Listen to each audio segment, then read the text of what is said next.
اس کو بیر زمزم سے دھویا گیا، جی۔ مائع زمزم سے، زمزم کے پانی سے.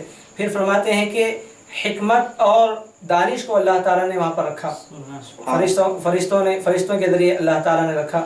پھر اس کے بعد یہ سفر جو ہوا اللہ کے نبی علیہ الصلوۃ والسلام کا، اس کے لیے ایک نہایت ہی بہترین سواری کا انتظام بھی کیا گیا، وہ تھا براق. وہ نورانی براق تھا. امام حضرت انس بن مالک فرماتے ہیں کہ وہ گوشت یعنی گدھا جس کو کہتے ہیں، اس سے تھوڑا بڑا اور خچر سے تھوڑا چھوٹا، اس طرح اس کا حجم تھا، اس کا سائز تھا. یہ اللہ کے نبی علیہ الصلوۃ والسلام کی بارگاہ میں لایا گیا. اللہ کے نبی علیہ الصلوۃ والسلام اس پر تشریف فرما ہو کر آپ پہنچے مسجد اقصیٰ کو. مسجد اقصیٰ کو جب پہنچے تو اللہ کے نبی فرماتے ہیں میں نے دیکھا کہ حضرت موسیٰ علیہ السلام کانا یصلی فی قبری، اپنے قبر میں نماز ادا فرما رہے تھے. تو اس کے بعد اللہ کے نبی علیہ الصلوۃ والسلام مسجد اقصیٰ پہنچے. وہاں پہنچنے کے بعد آپ نے اسی حلقے سے، اسی کونڈی سے آپ نے اپنی سواری کو باندھا جس پر تمام انبیاء کرام اپنی سواریوں کو باندھا کرتے تھے. تو فرماتے ہیں عاشقان رسول کہ اس کونڈی کی بھی خواہش تھی، جیسا کہ مسجد اقصیٰ کی خود خواہش تھی کہ اس مقام پر اللہ کے نبی علیہ الصلوۃ والسلام کی آمد ہو، اور اس کی خواہش تھی کہ تمام انبیاء کرام کی سواری یہاں پر جو ہے باندھی گئی ہے، تو مجھ پر اللہ کے نبی علیہ الصلوۃ والسلام کی سواری بھی باندھی جائے. تو وہیں پر اللہ کے نبی علیہ الصلوۃ والسلام باندھے، اس کی آرزو بھی پوری فرمائے. اس کے بعد تمام انبیاء کرام کی وہاں پر آمد ہوئی. تو یہ دیکھیے بالکل احادیث کی مستند کتابوں سے واقع ملتا ہے. انبیاء کرام کی حیات پر اس پر واضح دلیل ہے کہ حضرت موسیٰ علیہ السلام قبر میں نماز ادا فرما رہے تھے. یہ مسلم شریف کی حدیث ہے. اللہ کے نبی فرماتے ہیں کہ رأیتہ عند الکتیب الاحمر، ایک لال ٹیلے کے پاس میں نے دیکھا، ایک ٹیلا تھا. تو یہاں پر ایک بات قابل غور ہے. علامہ اسماعیل حقی رحمۃ اللہ تعالیٰ علیہ تفسیر روح البیان فرماتے ہیں کہ جو لفظ استعمال فرمایا اللہ کے نبی نے وہ ہے قائما یصلی. میں نے دیکھا کہ وہ یصلی، وہ نماز پڑھ رہے تھے. تو فرماتے ہیں یصلی صرف نماز میں نہیں آتا، اس کا مطلب درود پڑھنا بھی آتا ہے. تو فرماتے ہیں کہ ممکن ہے اللہ کے نبی علیہ الصلوۃ والسلام پر درود پڑھ رہے ہوں، اس لیے کہ واقعی معراج ہے، اللہ کے نبی تشریف لے جا رہے ہیں، تمام انبیاء کرام آ رہے ہیں، اقتداء کرنا ہے. تو اس واقعے کو پس منظر کو سامنے رکھتے ہوئے حضرت موسیٰ علیہ السلام ممکن ہے نماز نہیں بلکہ درود پڑھ رہے ہوں. تو اللہ کے نبی علیہ الصلوۃ والسلام پر درود آپ پڑھ رہے تھے. پھر حضور کی تشریف آوری مسجد اقصیٰ میں ہوتی ہے، تمام انبیاء کرام صف بصف وہاں پر حاضر ہوتے ہیں. اس طرح اللہ تعالیٰ نے جو فرمایا تھا لتؤمنن نبی، کہ عالم ارواح میں انبیاء کرام سے فرمایا تھا کہ ایک نبی کو بھیجنے والا ہوں، تم سب کے سب ان پر ضرور بضرور ایمان لانا اور ان کی تصدیق کرنا. تو یہ اس کا ظاہری پورا نمونہ تھا. اللہ کے رسول علیہ الصلوۃ والسلام نے پورا فرمایا. تو اس طرح دیکھیے مسجد حرام سے مسجد اقصیٰ تک یہ بالکل قرآن مجید سے ثابت ہے اور احادیث کی مستند کتابوں سے ثابت ہے. اسی لیے اگر کوئی شخص اس واقع معراج کا مسجد حرام سے مسجد اقصیٰ تک انکار کرے تو پورے علماء فرماتے ہیں کہ ایسا شخص کافر ہے. واقع معراج کا مسجد حرام سے مسجد اقصیٰ تک کا انکار کرنا یہ کفر کے دائرے میں لے جاتا ہے، اس لیے کہ صریح قرآن آیات سے اور احادیث مبارکہ سے ثابت ہے. اس طرح واقع معراج کا آغاز ہو. ماشاءاللہ ناظرین، ابھی آپ مولانا سے سماعت کر رہے تھے کہ معراج النبی صلی اللہ تعالیٰ علیہ وسلم کا سفر کس طرح تھا. آپ نے یہ بھی سماعت کیا کہ حضرت جبریل امی حضور صلی اللہ تعالیٰ علیہ وسلم کی تعظیم کرتے ہوئے حضور صلی اللہ تعالیٰ علیہ وسلم کو آواز دے کر نہیں بلکہ آپ کے کافوری گال سے حضور صلی اللہ تعالیٰ علیہ وسلم کے طلبہ مبارک کو بوسہ دے کر آپ کو نیند سے بیدار کرتے ہیں. اب آئیے ناظرین، پروگرام کو آگے بڑھاتے ہوئے میں سید کاشف پاشا قادری صاحب سے التماس کرتا ہوں کہ وہ ایک اور نعت پیش فرمائیں. رب العلا کے آپ ہی دلدار ہیں لوگو، قوسین کے بھی آپ حقدار ہیں لوگو. جبریل بھی آئے فرشتوں کے جلو میں، کتنے ہی پیارے میرے سرکار ہیں لوگو. اقصیٰ میں رسولوں کی امامت پہ ہے فائز، اقصیٰ میں رسولوں کی امامت پہ ہے فائز، اس اقتدار پہ انبیاء سرشار ہیں لوگو. اب آئیے ناظرین، اس پروگرام کو آگے بڑھاتے ہوئے میں سید کاشف پاشا قادری صاحب سے التماس کروں گا کہ وہ نعت شریف پیش فرمائیں. میری الفت مدینے سے یوں ہی نہیں، میرے آقا کا میں ہے میری الفت مدینے سے یوں ہی نہیں میرے آقا کا روضہ مدینے میں ہے میں مدینے کی جانب نہ کیسے کھینچوں میں مدینے کی جانب نہ کیسے کھینچوں میرا دین اور دنیا مدینے میں ہے میرا دین اور دنیا مدینے میں ہے سبحان اللہ عرش اعظم سے جس کی بڑی شان ہے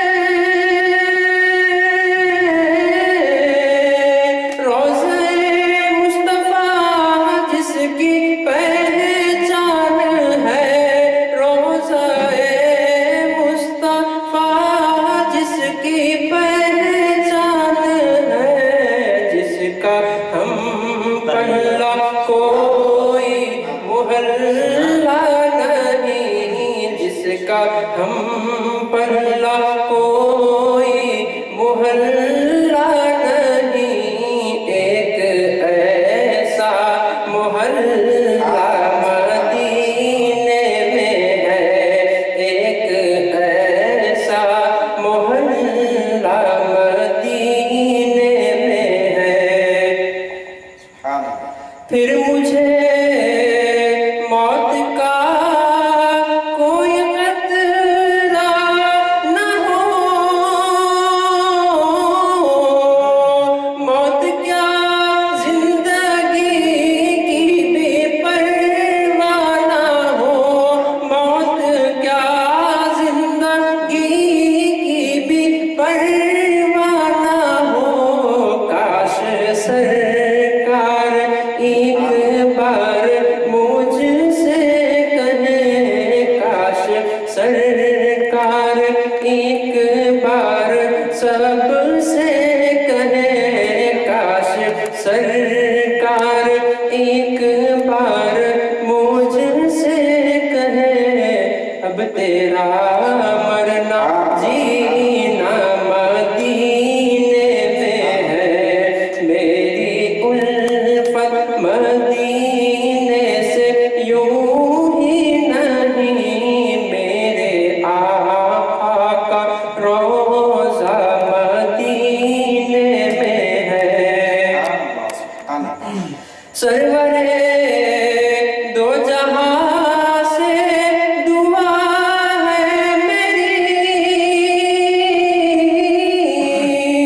یہ بدو چشم ترتے جا ہے میری یہ بدو چشم ترتے جا ہے میری ان کی فہرست میں میرا بھی نام ہو ان کی فہرست میں میرا بھی نام ہو جن کا روز آنا جانا مدینے میں ہے جن کا روز آنا جانا مدینے میں ہے میری الفت مدینے سے یوں ہی نہیں میرے آقا کا روضہ مدینے میں ہے میں مدینے کی جانب نہ کیسے کھینچوں میرا دین اور دنیا مدینے میں ہے سبحان اللہ سبحان اللہ ماشاءاللہ ناظرین ابھی آپ بہترین انداز میں سید کاشف پاشا قادری سے کافی بہترین انداز میں نعت رسول صلی اللہ تعالیٰ علیہ وسلم سماعت کر رہے تھے. اب آئیے اس پروگرام میں ایک وقفے کا ٹائم ہوا ہے. انشاءاللہ ہم وقفے کے بعد پھر حاضر خدمت ہوں گے.